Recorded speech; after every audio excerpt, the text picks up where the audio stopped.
बिस्मिल्लाहिर्रहमानिर्रहीम। अस्सलाम वालेकुम।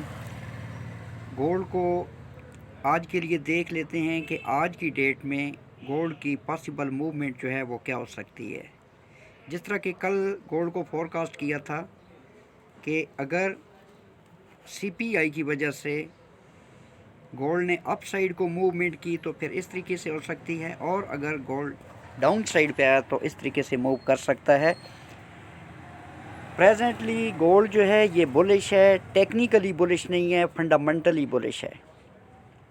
गोल्ड को अगर हम बुलिश कंसिडर कर रहे हैं तो फंडामेंटली कंसिडर कर रहे हैं। उसकी रीज़न क्या है कि डिक्सी जो है यूएस डॉलर ये डे बाय डे डाउन आ रहा है। रिजल्टेंटली गोल्ड जो है ये अपने हाई पे हाई लगाया जा रहा है, या जो प्रीवियस हाई लगा चुका है उनको रीटेस्ट कर रहा है।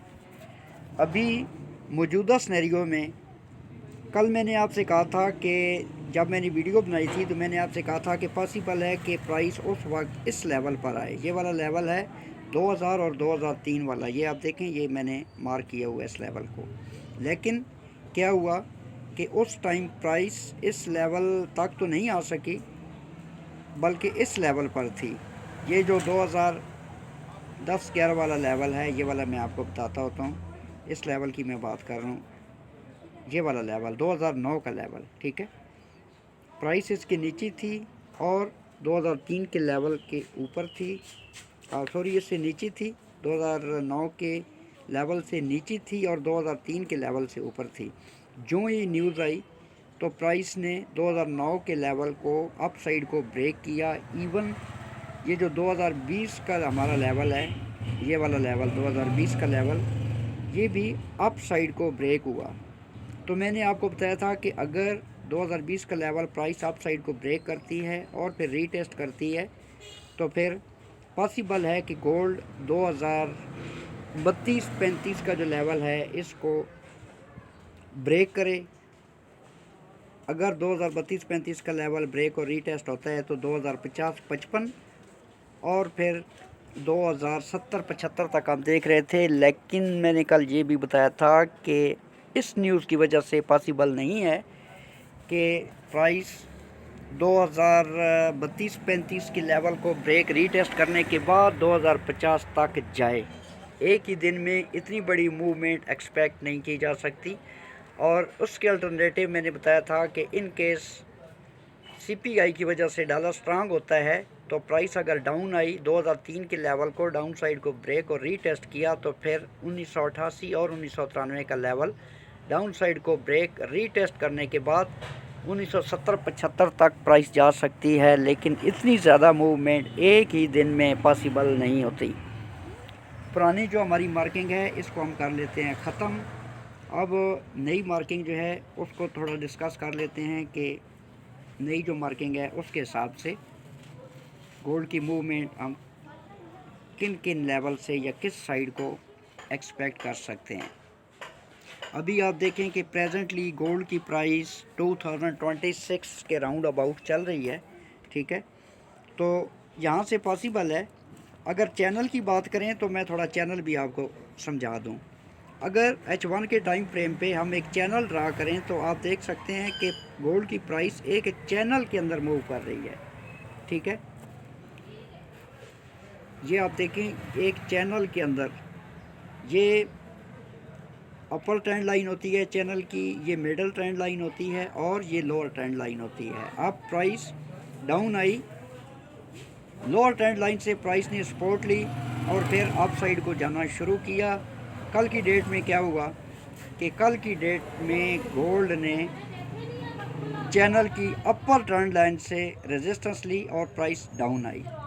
तो ट्रेंड लाइन के चैनल के हवाले से अगर हम देखें तो चैनल के हवाले से गोल्ड की मूवमेंट कुछ इस तरीके से हमें देखने को मिल सकती है। ये थोड़ा सा मैं जूम कर लेता हूँ ताकि आपको इजीली समझ आए। अभी प्राइस 2026-27 के राउंड अबाउट चल रही है। पॉसिबल है कि प्राइस अप साइड को जाए। आज शाम 5:30 बजे न्यूज़ भी है और न्यूज़ इफेक्ट की वजह से भी प्राइस जो है ये अप साइड को जा सकती है। अगर प्राइस अप साइड को जाती है तो 2032 और 35 का जो लेवल है ये अप साइड को ब्रेक होता है तो फिर हम वेट करेंगे इस चैनल की अपर ट्रेंड लाइन के रेजिस्ट होने का। पॉसिबल है कि प्राइस यहाँ से रेजिस्ट हो, डाउन आए और ये जो 2032-35 का लेवल है इसको अप साइड को नीचे से ऊपर जाए, इसको रीटेस्ट करे। जब ये चैनल रीटेस्ट हो जाएगा तो इसके बाद ये जो लेवल है हमारा 2020 का, ठीक है, 2020 के लेवल को डाउन साइड को ब्रेक और रीटेस्ट करे। लेकिन मैं चूँकि चैनल को ज़्यादा फोकस कर रहा हूँ प्रेजेंटली, तो चैनल की ये जो लोअर ट्रेंड लाइन है ये वाली, प्राइस यहाँ से डाउन आए, ये वाला जो लेवल है 2020 वाला 20-21 वाला, इसको ब्रेक करे और ये जो लोअर ट्रेंड लाइन है यहाँ पर सपोर्ट ले। अगर सपोर्ट नहीं लेती, डाउन आती है, इस ट्रेंड लाइन को ब्रेक और रीटेस्ट करती है, तो फिर 2009-2003 इन लेवल से होती हुई प्राइस दोबारा 1993-1988 तक आ सकती है। ये एक दिन की मूवमेंट नहीं है, ओवरऑल जो गोल्ड की मूवमेंट का अप साइड और डाउन साइड का सिनेरियो है ये मैं आपको बता रहा हूँ। अब देखते हैं क्या होता है। 5:30 बजे गोल्ड की न्यूज़ है, सॉरी डॉलर की न्यूज़ है। जब न्यूज़ आएगी तो फिर ही पता चलेगा।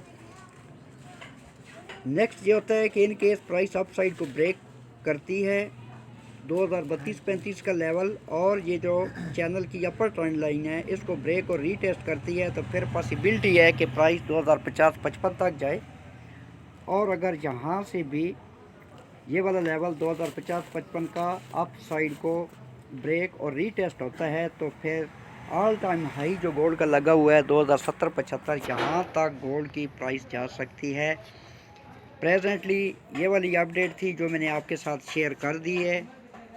बाकी ग्रुप का लिंक वीडियो के डिस्क्रिप्शन में दे दूंगा मैं, तो उसके अकॉर्डिंग इंशाल्लाह आपको समझ आ जाएगी कि गोल्ड की प्राइस जो है ये किस तरीके से मूव कर रही है या कर सकती है।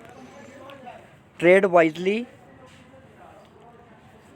फंडामेंटली गोल्ड बुलिश है, टेक्निकली बुलिश नहीं है।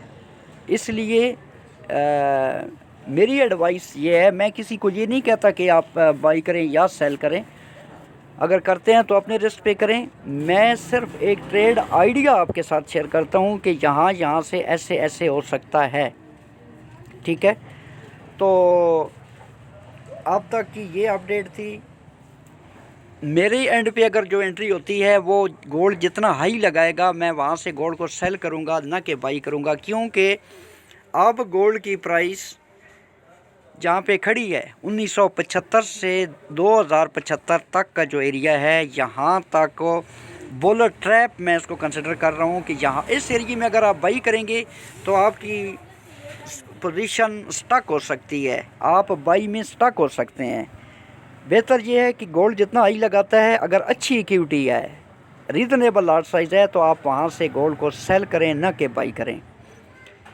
जो भी हो, जैसी भी हो, गोल्ड ने करेक्शन तो करनी ही करनी है। तो जब गोल्ड करेक्शन करने डाउन आएगा, प्राइस कभी भी एक लेवल पे नहीं रुकती। तो जो क्रिटिकल जोन होता है जो कि 1975 से 2075 तक का है, इस एरिए में मैं समझता हूँ कि हमें बाई नहीं करनी चाहिए बल्कि सेल करना चाहिए। अपना बहुत सारा ख्याल रखना, मुझे दुआओं में याद रखना। टेक केयर, अल्लाह हाफिज़।